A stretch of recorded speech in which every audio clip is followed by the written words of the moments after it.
Welcome to footballgameplan.com, where football makes sense. I'm Emery Hunt, the czar of the playbook, bring you our 2014 NFL team preview for the Miami Dolphins. We're going to take a look at their offense, their defense, as well as their special teams. So let's kick this video off with the offensive side of the football, starting with the quarterback position.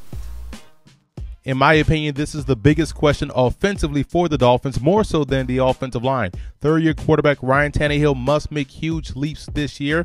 Talent isn't a question. He's very athletic, which is being underutilized in my opinion. He can make all of the throws, but it's his pocket presence and situational awareness that contributed to untimely interceptions, and a good reason why he was sacked 58 times last season.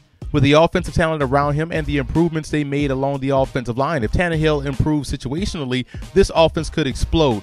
Matt Moore is the number 2 quarterback, but number 3 quarterback Pat Devlin will have to hold off undrafted rookie free agent Brock Jensen out of North Dakota State, who's an athletic guy similar to Tannehill and a much better situational player. So I look for him to be the number 3 this year on this roster.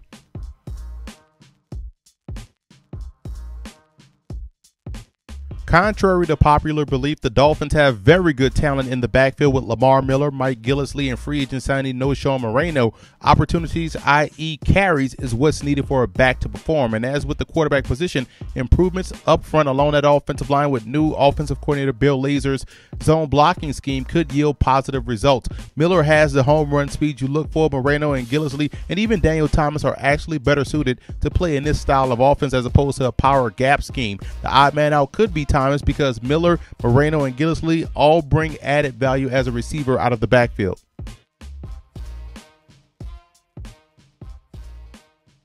I love what the Dolphins have at wide receiver with the addition of rookie Jarvis Landry out of LSU, a player with Anquan Bolden-like toughness and Chris Carter-like hands. And that gives them, in my opinion, a legit number 1 option on the outside. And Landry will remind a lot of Dolphin fans of Chris Chambers and what he brings to the table. This addition would slide guys like Brian Hartline, Mike Wallace, and Brandon Gibson to more natural number 2, 3, and 4 slots, making them much tougher to defend. And allowing Hartline to work at flanker while Wallace and Gibson working between the numbers is tough to match up against. There's also good depth with Armand Benz and Rashard Matthews, but I'm a big fan of 2014 6th-round draft pick Matt Hazel out of Coastal Carolina, whose excellent route running skills and acceleration make him a threat and could be in the mix on the outside. The tight ends and the H-backs on the roster are also impressive. The Dolphins have a little bit of everything at their disposal. Charles Clay is a game breaker and finished last season 3rd on the team in receiving. His versatility allows him to be moved all around the formation.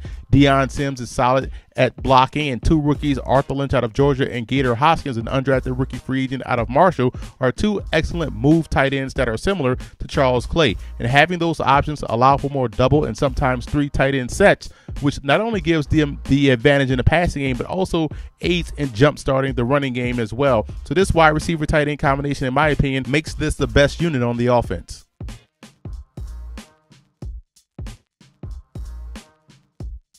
The Dolphins made a conscious effort to get better here along the offensive line, bringing in Brandon Albert from the Kansas City Chiefs, Jason Fox from the Detroit Lions, and Shelley Smith from the St. Louis Rams, and drafting Jawan James out of the University of Tennessee, and Billy Turner, an outstanding guard tackle prospect out of North Dakota State. And pairing them up with last year's rookie Dallas Thomas and all-pro center Mike Pouncey, I'd say they did a solid job in getting better up front. Which you see the common theme here for the Dolphins was to bring in versatile offensive linemen that can play multiple positions. Albert and James can play either tackle spot. Turner can play guard and tackle as well. Also, Fox can do the same. That gives you options up front to find the right combination. Even undrafted rookie free agent center Tyler Lawson out of Utah State, who was my number 1 center prospect in this year's draft, can play guard if need be. And while all 58 sacks weren't their fault, improvement was definitely needed up front, not only in pass pro, but also in the running game. And I think they got significantly better up front this year.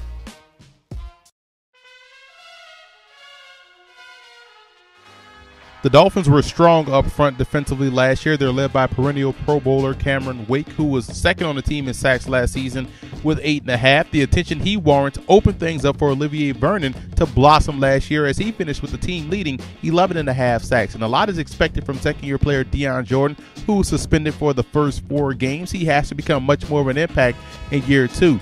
And Derek Shelby was solid last year as well and should continue to improve on his pass rushing techniques. Now, I'm a big fan of rookie Terrence Fadday out of Marist. He was the FCS leader in sacks last year and shows Jared Odrick-like ability and versatility to kick down inside at defensive tackle if need be. On the interior, both the aforementioned Odrick and Randy Starks make a very good duo. Both guys are flirting with all-pro level type play, and the Dolphins are also able to get a steal in the undrafted free agent department with Anthony Johnson out of LSU, who should help aid a run defense that gave up 124 yards a game. He and Earl Mitchell should provide very good depth on the inside.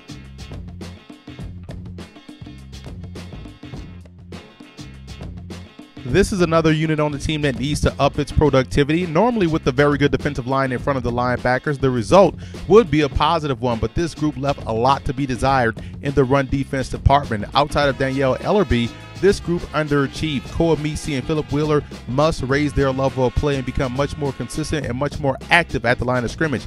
This leaves the door open for rookies Jordan Tripp out of Montana, Darrell Johnson out of East Carolina, and second-year player Jelani Jenkins to steal minutes. Tripp is a versatile player, versatile enough to play the inside linebacker spot in a nickel defense, while Johnson can play any linebacker spot and provides pass rushing ability from the second level as well. I'd expect to see much more from Jenkins, Tripp, and Johnson on the field this year for the Dolphins.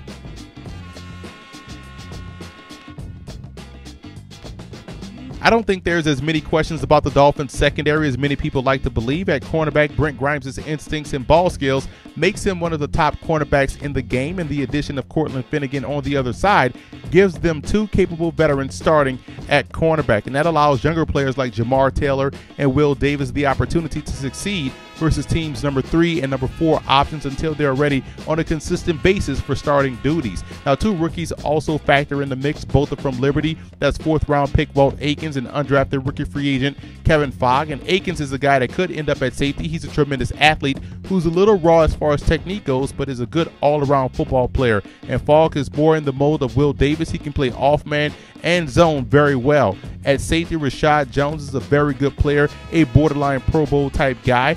A healthy Louis Delmas is who they bought in via free agency, is a Pro Bowl type player. Health with him is the biggest question mark, which is why guys like Jimmy Wilson and Don Jones also factor in the mix. But overall, I actually like what the Dolphins have in the secondary.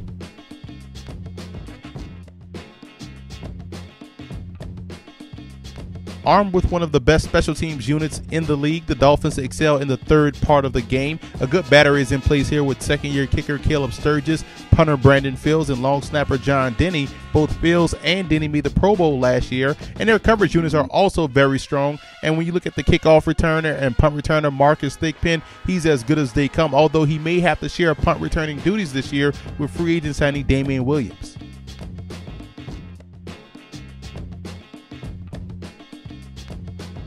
The reason for optimism is that there is a lot of good talent here, a good foundation to start with for the Dolphins. They're not that bad of a football team. The defensive line is strong. The receiving core is strong. The offensive line has improved, and the secondary is solid, and they have great special teams. That's enough right there to make any coach, any fan optimistic about the upcoming season. Now, the cause for concern, you have a new offensive coordinator in Bill Lazor meshing with a young quarterback in Ryan Tannehill. Can they get it together from game one throughout the course of the season, or will there be some bumps in the road? And you still have some questions about the linebacking core and their ability to stop the run. If those questions don't get answered, it could be more of the same in 2014.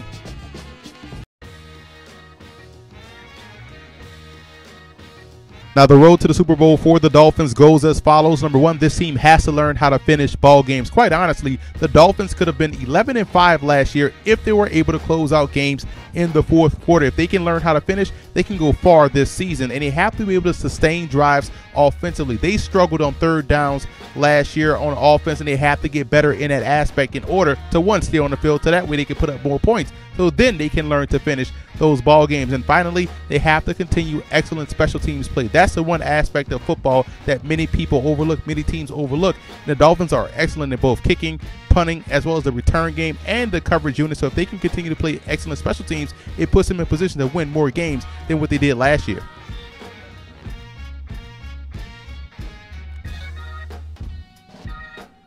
I have the Dolphins finishing 4th in the AFC East. Very good football team in a very tough division this year. I think everyone in this division has gotten significantly better. And when you look at the Dolphins' weaknesses, I still don't fully believe Ryan Tannehill is the guy, and I don't trust his situational football awareness. I think that right there will rear its ugly head at some point in the season. And on defense, still some questions about their ability to stop the run. I think right there could be a potential problem for this defense as a whole. But otherwise, a very strong football team. Again, 8-8 may find you at the 4th spot in the division and just missing the playoffs.